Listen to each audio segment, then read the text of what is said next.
Hello friends, नमस्कार, जय arson. आज मैं आप लोगों को आर्सन का मार्केटिंग प्लान दिखाने वाला हूं। तो चलिए फ्रेंड्स, शुरू करते हैं आज का ये वीडियो, आर्सन का मार्केटिंग प्लान। तो देखिए फ्रेंड्स, आज हर एक व्यक्ति अपना जीवन यापन करने के लिए कुछ ना कुछ काम करते हैं, चाहे वो जॉब करे या बिजनेस करे या फिर खेतीबाड़ी यानी मजदूरी। लेकिन उनका काम करने का जो मेन मकसद होता है वो क्या होता है? पैसा कमाना। और जब हम लोग पैसा कमा लेते हैं तो उस पैसे को कहीं ना कहीं खर्च करते हैं अपने जरूरतमंद सामान के ऊपर। और वो सामान हम लोग लेते कहां से हैं? अपने आसपास के छोटे मोटे दुकान से यानी रिटेलर से। जब हम लोग कोई जरूरतमंद सामान किसी दुकान से लेते हैं तो वो दुकानदार हम लोगों का क्या नाम देता है? कस्टमर। यानी कि हम लोग उस दुकानदार का क्या बनते हैं? कस्टमर। तो जब हम कस्टमर कोई सामान लेने दुकानदार के पास जाते हैं यानी रिटेलर के पास जाते हैं, तो क्या वो रिटेलर उस सामान को अपने घर से बना के देता है? नहीं, वो उस सामान को अपने से बड़े दुकान यानी होलसेलर से लेकर के आते हैं। अब ये होलसेल वाले जो होते हैं ये भी किसी भी सामान को अपने घर पे नहीं बनाता है, ये भी अपने से बड़े एजेंसी से लेकर के आता है, जिसको बोला जाता है डिस्ट्रीब्यूटर यानी कि जिला एजेंसी। अब आप ही बताइए कि क्या प्रत्येक सामान का फैक्ट्री यानी कारखाना हर एक जिला में होता है? नहीं। तो ये जो डिस्ट्रीब्यूटर है ये फिर सामान कहां से लेकर के आता है? ये लाता है अपने से बड़े एजेंसी C&F यानी केयरिंग एंड फॉरवर्डिंग से। ये C&F एजेंसी जो होते हैं इनका काम होता है किसी भी सामान को लेना और आगे हर एक डिस्ट्रीब्यूटर के पास भेजना।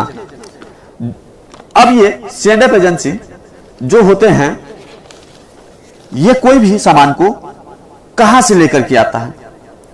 ये लाते हैं मैन्युफैक्चरिंग कंपनी से। यानी कि कोई भी सामान जो हम लोगों तक पहुंचता है वो कैसे पहुंचता है?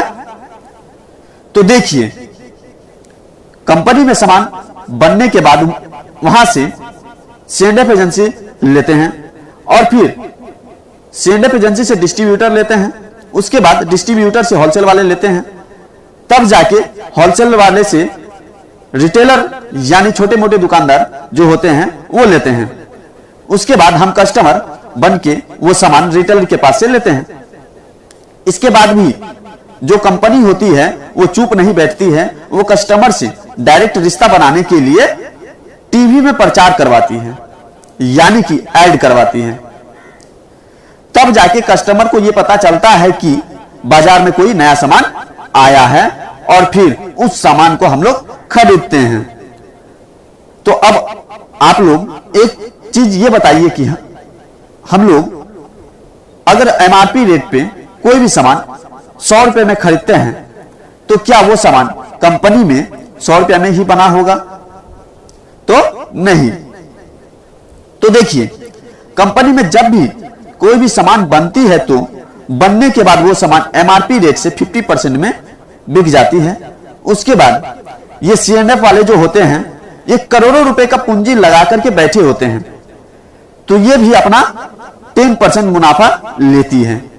और उसके बाद वहां से डिस्ट्रीब्यूटर जो सामान को लेकर के आते हैं ये भी लाखों रुपए का पूंजी लगा के बैठे होते हैं, तो ये अपना 10% मुनाफा लेती है। उसके बाद ये जो होलसेल वाले होते हैं ये भी लाखों रुपए का पूंजी लगाते हैं, तो ये भी अपना पेट के लिए ही बैठे होते हैं, तो ये अपना 10% मुनाफा लेते हैं। उसके बाद वहां से लेकर के आते हैं दुकानदार। अब ये दुकानदार भाई साहब जो होते हैं ये भी अपना भरण पोषण करने के लिए ही दुकान चलाते हैं, तो उसके बाद इनको भी मिलता है 10% का मुनाफा। अब देखिए, ये प्रचार करने वाले जो होते हैं ये कोई आम इंसान या गरीब लोग नहीं होते हैं, ये होते हैं टीवी के स्टार लोग। जो अब आप ही बताइए कि क्या ये लोग जो कोई भी सामान का प्रचार करते हैं तो क्या फ्री में करते होंगे? तो नहीं, ये भी अपना 10% मुनाफा लेती है। उसके बाद अब देखिए 50% कंपनी लिया, 10% C&F, 10% डिस्ट्रीब्यूटर, 10% होलसेलर, 10% रिटेलर और 10% ऐड करने वाले।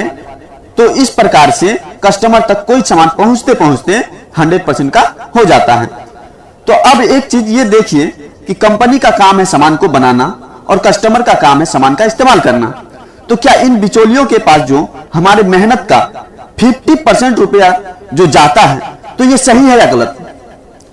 तो ये गलत है, क्योंकि हम लोग इतने मेहनत करने के बाद जब कुछ पैसा कमा करके लाते हैं तो कहीं ना कहीं मार्केट से सामान लेते हैं, तो मानते हैं कि अगर हम 100 रुपए का ही सामान लेते हैं तो हमको मिलता है 50 रुपए का सामान और बाकी का 50 रुपए इन बिचौलियों के घर जाता है। तो मेहनत करें हम और हमारी मेहनत का पैसा खाए कोई और, तो ये गलत है। तो इसलिए इस प्रकार से मार्केटिंग करने का तरीका को कहा जाता है WCM, यानी रॉन्ग कंसेप्ट ऑफ मार्केटिंग, बाजार करने का गलत तरीका। उसके बाद यही चीज डायरेक्ट सेलिंग मेथड में क्या है कि कंपनी पहले से ही सामान बनाती थी और अब भी सामान कंपनी ही बनाएगी, लेकिन अब कंपनी क्या करती है कि सामान को उन बिचौलियों को न देकर डायरेक्ट POC तक पहुंचाती है, यानी कि पिकअप सेंटर तक पहुंचाती है और वहां से हम लोग डिस्ट्रीब्यूटर बनके डायरेक्ट सामान को लेते हैं। पहले भी सामान कंपनी से 50% में बनकर बिकती थी और अब भी उतना में ही बिकती है। उसके बाद पिकअप सेंटर तक जो सामान को पहुंचाया जाता है तो उसका कैरिंग कॉस्ट है 5%, यानी कि भाड़ा जो होता है वो 5% है। अब देखिए कि बाजार से जो हम लोग कोई सामान 100% में लेते थे तो कोई बचत नहीं होता था, लेकिन यहां पिकअप सेंटर से सामान लेंगे तो क्या बचेगा? बाजार से हम लोग 100% में सामान लेते थे और यहां सामान का कुल कितना लागत पड़ा? 55%। तो देखिए 100% में 55% को माइनस करेंगे तो कितना बचेगा? 45%। अब ये 45% जो है एक सिस्टम के हिसाब से हर एक डायरेक्ट सेलर के अकाउंट में दिया जाता है, हर एक डिस्ट्रीब्यूटर के अकाउंट में दिया जाता है। तो ये सिस्टम सही है या गलत? तो सही। इसलिए इस सिस्टम का नाम दिया गया है RCM, यानी कि राइट कंसेप्ट ऑफ मार्केटिंग, बाजार करने का सही तरीका। अब देखिए RCM और बाजार में क्या फर्क है। तो एक तरफ लिखते हैं RCM और एक तरफ लिखते हैं बाजार। अब देखिए कि RCM से हम लोग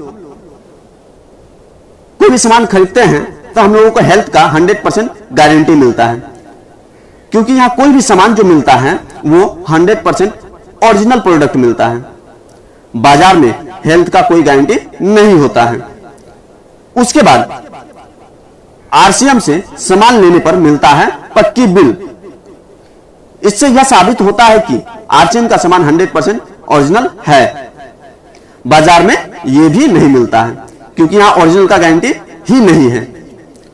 उसके बाद RCM से सामान लेने पर मिलता है मोबाइल पर SMS और बाजार से सामान लेने पर यह भी नहीं मिलता है।